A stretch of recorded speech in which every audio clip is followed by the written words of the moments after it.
कुशल सत्य समाना आगम निगम पुराण बखाना।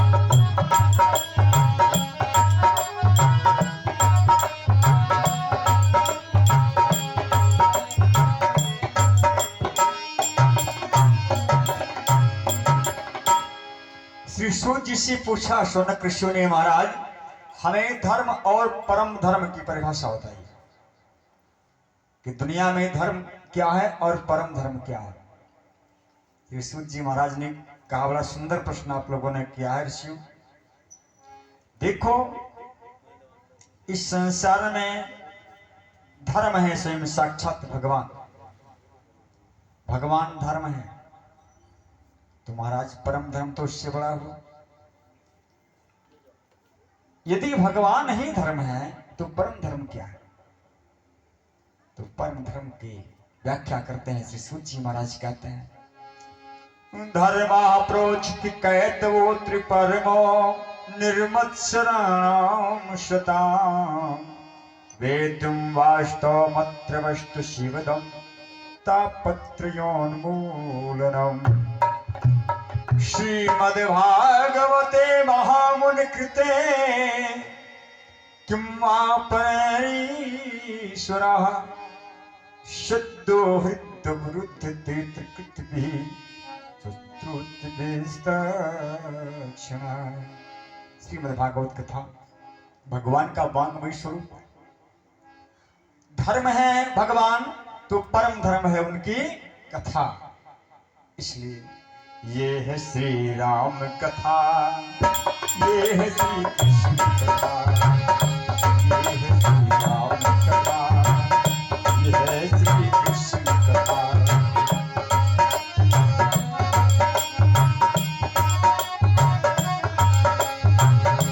ऋषियों,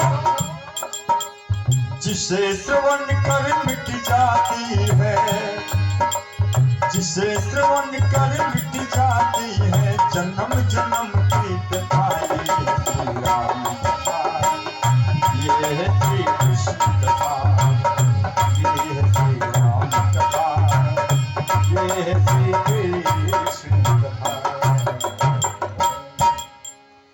ये कथा इतनी पावन है, कथा में इतनी शक्ति है कि जिस भक्त ने सुबह कथा श्रवण करने का दिल में संकल्प लिया कि आज हमें कथा श्रवण करने जाना है, बस उसी समय श्री व्यास जी लिखते हैं कि सत्यो हृदय अवरुद्ध तेत कृतवे।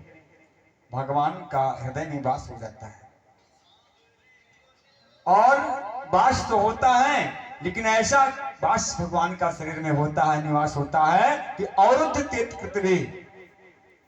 भगवान हृदय में अवरुद्ध हो जाते हैं, वह हृदय में अवरुद्ध हो जाते हैं। सुश्रुतभिस्तक्षणात्, जैसे हमने सुनने का संकल्प लिया भगवान हृदय में अवरुद्ध हो जाते हैं। इसलिए बोल श्रीमद्भागवत महापुराण की जय।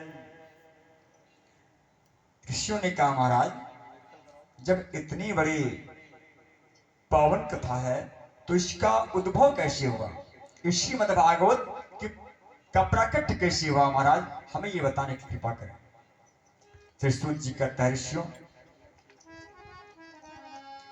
निगम कल्प तरोर गलितम फलम सुखमुखात् अमृत द्रव संयुतम पिबत भागवतम रसमालयम मुहुर्हो रसिका भूविभावुका।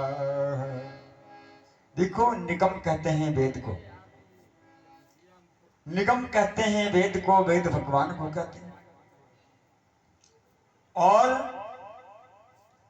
वृक्षों में सर्वोत्तम अगर देव रूपी कोई वृक्ष है तो है कल्प वृक्ष। पुस्तकों में सबसे बड़ी अगर कोई पुस्तक है तो वेद है, धर्मशास्त्र में हमारे। तो उपमा देते हैं कि वेद भगवान को कल्प वृक्ष बताते हैं, कल्प वृक्ष की भांति भगवान वेद का वर्णन करते हैं। निगम कल्प तरोर गलितम फलम, जैसे कि वेद भगवान कल्प वृक्ष है तो श्रीमद् भागवत कहीं अलग से नहीं आई है, उसी कल्प वृक्ष का पका हुआ फल है। गलितम फलम। अच्छा महाराज, अगर उसका पका हुआ फल है तो इसमें छिलका गुठली भी होता हो? व्यास जी कहते हैं इसमें छिलका गुठली नहीं है। क्यों? सुख मुखाद अमृत द्रव संजितम, इसी सुखदेव जी ने जूठा कर दिया है और ये अमृत से भरी हुई एक थैली है, ये रस से भरी थैली है। तो ऋषियों ने कहा महाराज अगर फल है तो फल तो खाया जाता है, आपने कहा पिबत भागवतम रसमालय। व्यास जी ने कहा सुनिए, फल जरूर खाया जाता है लेकिन ये रस से भरा हुआ एक पुंज है, तो रस को पिया जाता है, रस को खाया नहीं जाता, इसलिए पिबत भागवतम रसमालयम। बोलिए महाराज कब तक पिया? व्यास जी कहते हैं मोहरहो रसिका बार बार पीते रहो, जीवन पर्यंत पीते रहो, जितने बार पियोगे कुछ नया ही लगेगा। बोल सच्चिदानंद भगवान की। इस प्रकार देखो, एक सत्संगी व्यक्ति था एक गांव में, उसने दो मूर्तियां बनाई। दोनों मूर्तियां पीतल की थी। पीतल की मूर्तियां एक सांचे में डाली गई, वजन दोनों का बराबर। वशिष्ठ की मूर्तियां थी, दोनों वजन बराबर। गांव में रख दिया, सभी गांव ग्रामवासियों को बुलाया, कहा भैया ये मूर्ति है, इसमें केवल ये जानकारी करना है आप सबको कि एक मूर्ति इसमें 500 रुपए की है और एक 50,000 की है। जो इसका पता लगा लेगा उसी मूर्ति हम फ्री में दे देंगे।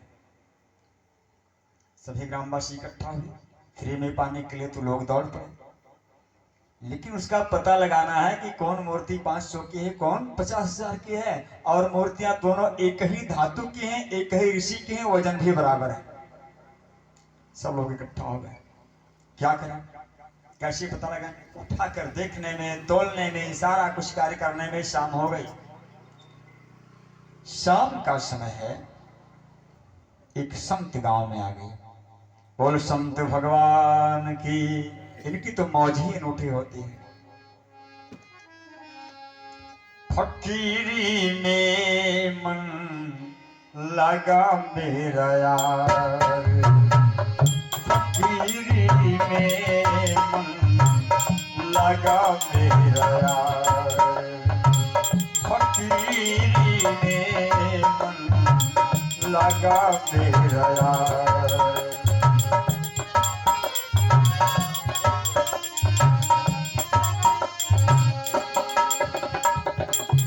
भली बुरी सबकी सुन ली जो, भली बुरी सबकी सुन ली जो, करो गुजरान, करो गुजरान, गरीबी में मन लगा तेरा यार, फकीरी में मन लगा मेरा यार।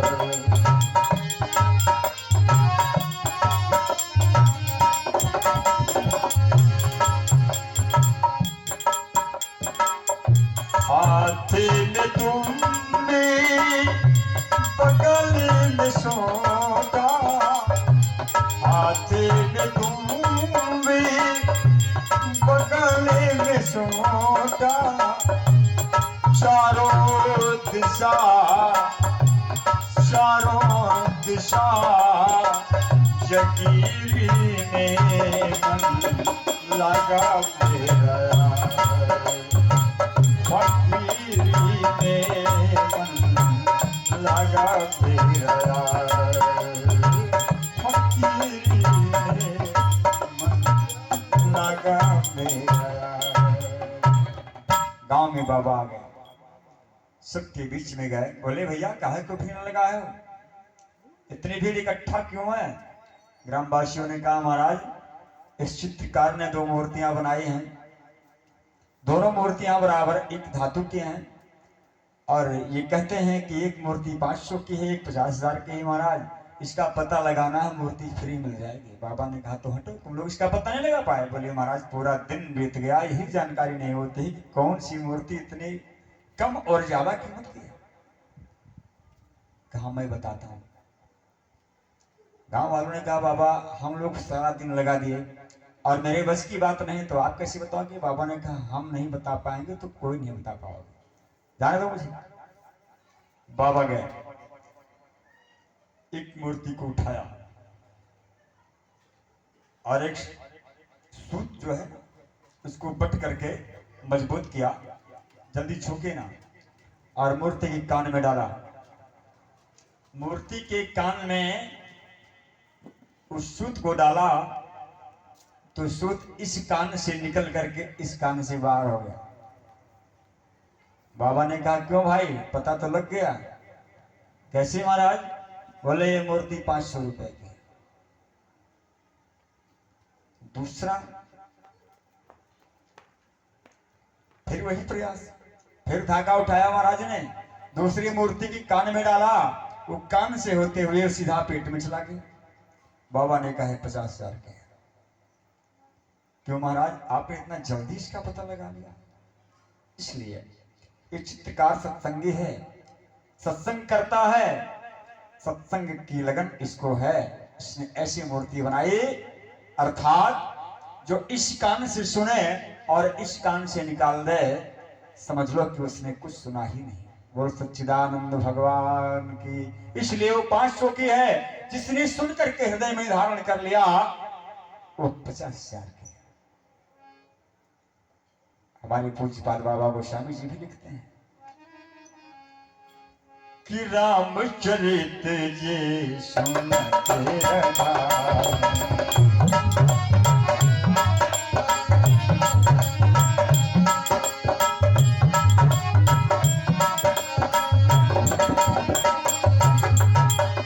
रामचरित जी सुनते अथाहि, रामचरित जी सुनते अथाहि, रसिक शेष जाना देना, रसिक शेष जाना देना।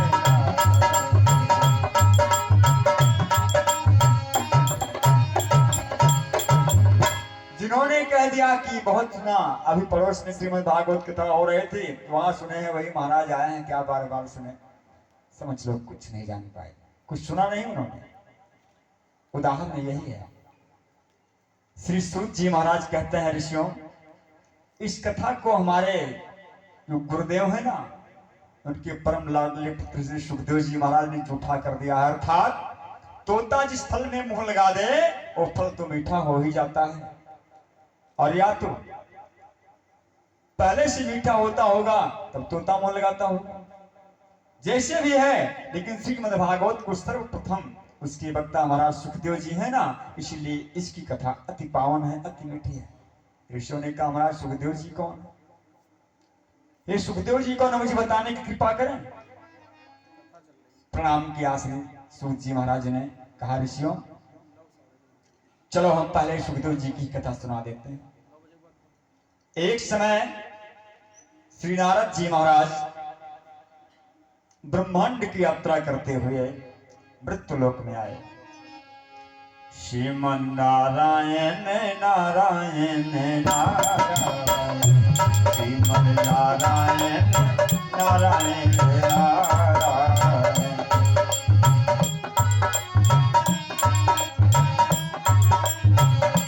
श्रीमन नारायण नारायण नारायण।